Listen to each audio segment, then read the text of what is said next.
All right, welcome back. I'm going to answer this question for you that somebody came up with, and here we go. What was the grossest arrest you ever made? Okay, it's advice, and I want people to leave the room now. We're going to put a disclaimer on the story, maybe even sensitive women. And now I'm going to get pretty graphic here. I couldn't get graphic on the telling the story because I held back a little bit because I don't want to discourage people, and I only have trying to condense those stories to like 3 to 7 minutes if I can. Okay, here's the background. And get comfortable here. Work in Vice in one division, and people seem to think that our department has 5,000 Vice cops. Okay, no, our division has 135,000 people. Okay, and about 20,000 illegal aliens or whatever. 150,000. Okay. Vice cops, 4. Okay, that's it. And 2 sergeants. You don't count the sergeant because they're just supervisors. They're managers. 4 Vice cops for 150,000. Pretty good. I work in another division, 170,000 people, 4 Vice cops. So whenever you have an operation, and you look at realcopstoriesvideos.com, I have 355 stories in there, you'll see that we called other Vice cops to help us for that night. Once the arrests are made, everybody goes back to their assignments and you do the paperwork. Okay, that's how it's done. But when you do a raid, people say, oh my God, I've had guys that stayed behind to listen to the crowd. Man, it was 30 Vice cops. Well, it was probably about 10. And then we don't have 10. The other 6 left. So that's how we work. So Hollywood had a problem with prostitutes in the 70s. And so they would call for help. And 8 of us would go over there to supplement their Vice unit. They had a pretty good Vice unit. They probably had about 20, I think, in there. The only division that had that many Vice cops because they have a lot of prostitution going on there. Okay. So we go in there and help them. They need new faces and new cars, so we'd go and rent cars. And I was working with a guy that, he was a short little guy, my partner, God bless him. And we got along really well. We dressed the part. We looked like we were right across the border from TJ, okay? All the loud clothes. And we went and rented a car, and it was like a 63 beat-up Chevy. We got it from a car dealer that rents old cars. They restore them, and then you rent them. You know, I won't mention the name, but... So we got that car, went over to a field. We got to our station, wet the car down, then went to an empty field and drove donuts in there with the wipers going, and then we went back to the station. So the car was all covered in mud. You know, windshield wipers, and we took the plates off, of course. So it looks like an illegal alien car. It's dirty, it's beat up, it's got no plates. You know, a couple times we got stopped by police officers. We had to tell them what we're doing. They said, okay, you know, off we went. So now we're ready to go. We go to Hollywood. You know, got our props. We look great. Okay, so all we're looking for is prostitutes, and so we get briefed, and really nice lieutenant. They had one of my realcopstoriesvideos.com. They had a really bad lieutenant. Got rid of him, and got a nice one. And he says that they've had a lot of team prostitutes, 2 girls working looking for multiple customers. So they'd like to see if we can get some of those. You know, you can always get the single prostitute, and they like that, but they want to try to get some of these gals that are picking up 2 customers at a time to get them off the street and all that stuff. Because, you know, they're using narcotics, they're having sex on your driveway at your house around the corner. Your kids go to school, there's needles on the... I mean, it's not a victimless crime. No matter what the liberals will tell you, it's not a victimless crime.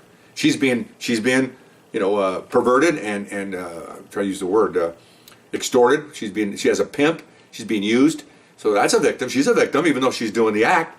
There's all kinds of stuff going on here. A lot of moving parts. It's not victimless crime. A lot of collateral stuff going on with prostitution. So anyway, okay, so we get in the car, you know, and we're looking for 2s, for doubles. Okay, this is why I told her earlier, you get a small thing, becomes a big thing, becomes a huge thing. Okay, this is one of those. Okay, so we're driving around, and we see 2 ladies over there. Okay, and we're Latinos. I'm just saying they're black. Doesn't really matter what they were. They're just two prostitutes. Okay. So we see them, right? So they look at us, you know, and of course they look at us like, wow, here's a couple of pigeons, you know. We got that look on our face like, hello, you know, we don't speak very good English, how you doing? You know, I love it here in America, you know, all that good stuff, okay? So we're actors, okay? So pull the curve, I'm driving, he's in the back seat. We had signals. Coughing was a signal, okay?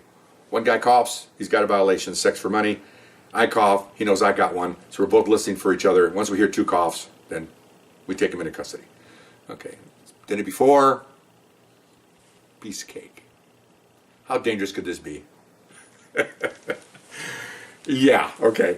This almost was the scariest arrest I ever made, but no, I had another one for that one. This is just, oof. Anyway, grossest one. Okay, gross doesn't come till later, so if you get somebody in the room, get them out. Okay, get them out. Okay, anyway. So we pick them up. One's in front with me, one's in the back seat. I got the mirror set up, watch my partner listening, so we're driving around. They want to go to an alley, okay? So they're pointing over there, and I'm speaking broken English, I'm trying to hear the conversation, trying to hear my partner coughing. I'm talking to her, I'm trying to talk broken English, and she's trying to convey, I hear coughing, okay? My partner coughs, got her. Okay, I just pull into the alley, to the side of the alley there. She said, go over here. They've been here before. Pulled aside. I just put it in park, and then the front girl says, let's do them now. And she reaches into her purse. I look down, and she pulls out a knife, okay? And I found out later, that my partner in the back seat, she did the exact same thing, okay? She goes into her purse, and I saw the knife, and now the fight is on, okay? She said, let's do them now. And this all I'm doing it slowly now, but in real time frame, this is going on in milliseconds. It's like reach, grab, and everybody's fighting now. I got a hold of her hand, I got a hold of her throat, okay? Plain clothes. She's screaming rape. That's what they do, okay? So they have people come and help. Most of the time people don't come and help. They're just like, and they call the police. This is before cell phones. So you have to go to a payphone or yell or whatever. So I'm fighting mine. I hear scuffling in the back. I'm hoping he's okay. I have no idea. We rolled out into the street. She's screaming rape. I'm trying to get her around. She's very wiry. She's trying to get her nails at me. I'm knocking the nails down. I'm got her by the throat. She's trying to scratch me. It goes on for maybe a minute and a half, maybe. You ever wrestle somebody for a minute and a half? It's a lot of work, okay? And I don't want to hurt her necessarily, but she's not hurting me, but she's resisting. So I finally get her on her face.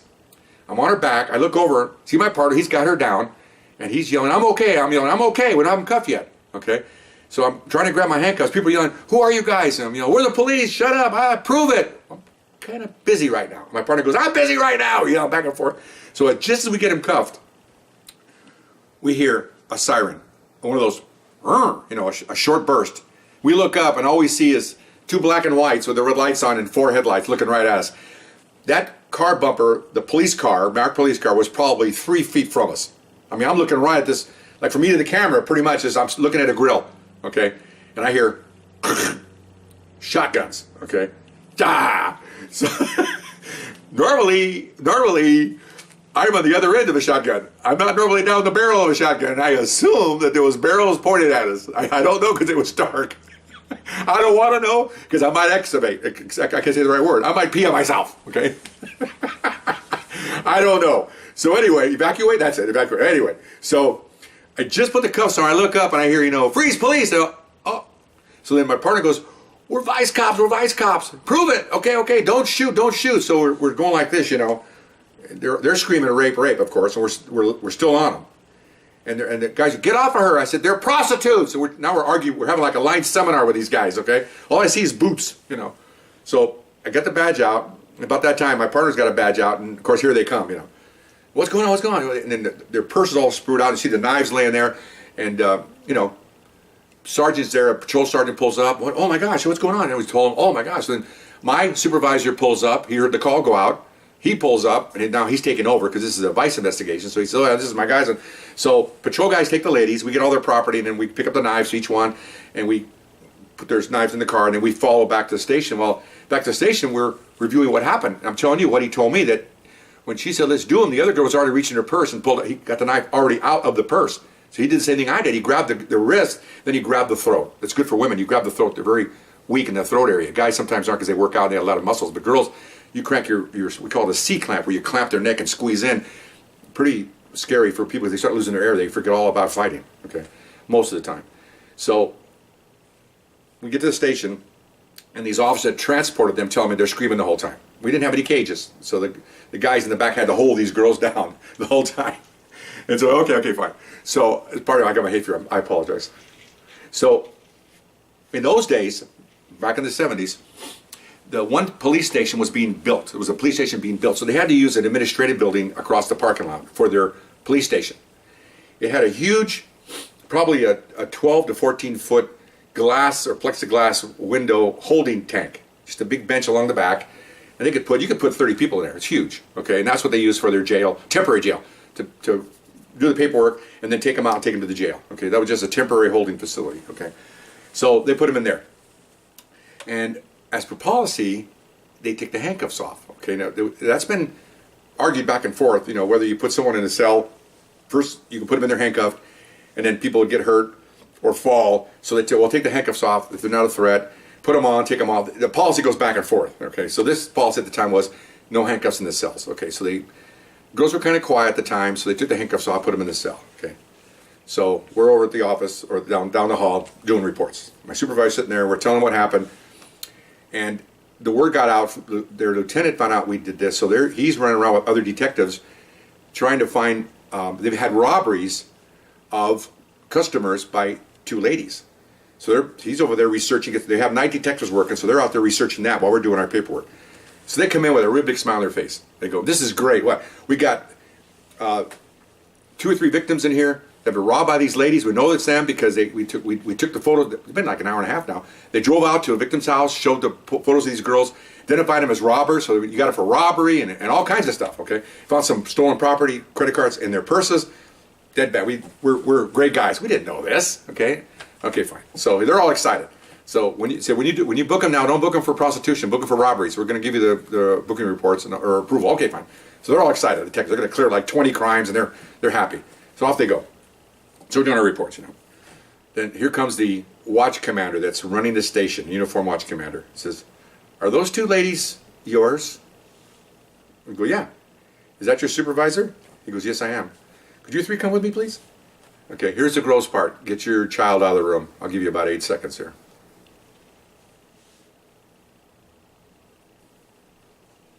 Okay, time's up. Okay, let me give you a word picture. I told it about the story before, but I can get in more length on this one. We walk up to this huge plexiglass, basically like a picture window, huge, with a bench on the back. They're the only 2 in there, okay? They're standing on the bench, yelling now and screaming that you're going to kick our asses, okay? We're going to beat you up and all that. Okay, fine. It's just white noise. I don't care about that. And then we look further, and we're looking at the glass on the inside, and we look on the floor, and there's feminine napkins on the floor that are full of fluids, and the fluid was painted on the glass. Okay, I put that in a nice way. Okay, kind of a reddish white substance. Obviously, it's a woman's monthly thing. Okay, and we're like, "Oh my gosh!" And the watchman says, "Well, they're your arrestees. Get them out of my station." He's all pissed off. Okay, so we got a couple. Nobody wanted to go with us because nobody wants to touch this. Floors are okay. I'll tell you what happened in a minute. So okay, so the jailer comes over, got the key. Okay, and they're like this. "Come on, okay." And I'm going, "Oh, this is not going to go well." Okay, well, this is before we had pepper spray, but you don't want a pepper spray in there because you'll get us. So this is one of those. You got to put their hands on them. Okay, fine. So they open the cell. We agreed who gets which one. I got the bigger one because I'm bigger. My partner got the smaller one. We rush them. Okay. Supervisor trying to help, but it's basically a one-on-one thing. Okay, so now we're on the ground, rolling around trying to get him cuffed because the policy says you can't put him in there cuffed. Okay, thank you for some administrator sitting up there in the building going, "Oh, that's terrible. Why don't you come out here and see if you can get a hold of this fluid-soaked floor without somebody being handcuffed? Give that a try. See that was your stupid policy." But anyway, so we finally get him cuffed. We're on the ground. My pants, my knees, my shoes, my socks have the fluid on it. Okay.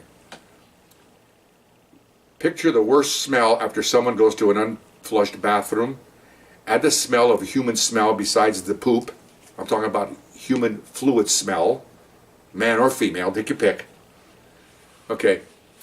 Add that to the sticky clothes, and your hands are sticky, and they're screaming, and they're sweating. You just cannot describe it any more than that. I can't. It's so gross, it's disgusting. So we get them cuffed. They're all covered in their fluids. We're covered. Get them out, put them up. There's another bench out here. Come to the bench on the hallway. And then that watch commander's there. He's got one of those rolling carts, with the trash and the bucket of stuff. He says, and there's a custodian there, and he tells the custodian, "Could you maybe go in there and clean that?" "Oh, I can do it." Custodian walked in, looked at the glass, looked at the ground, saw the paraphernalia, did the dry heaves, came out and threw up in the trash can, and he says, "I'm gone for the night, Sarge," and he left. Because he's grossed out, he's throwing up in the trash.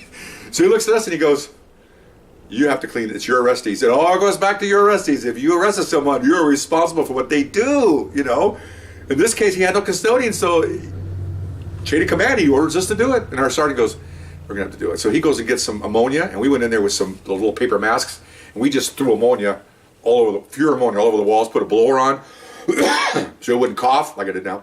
And we got a mop, and we're mopping the top, you know, cleaning this place out.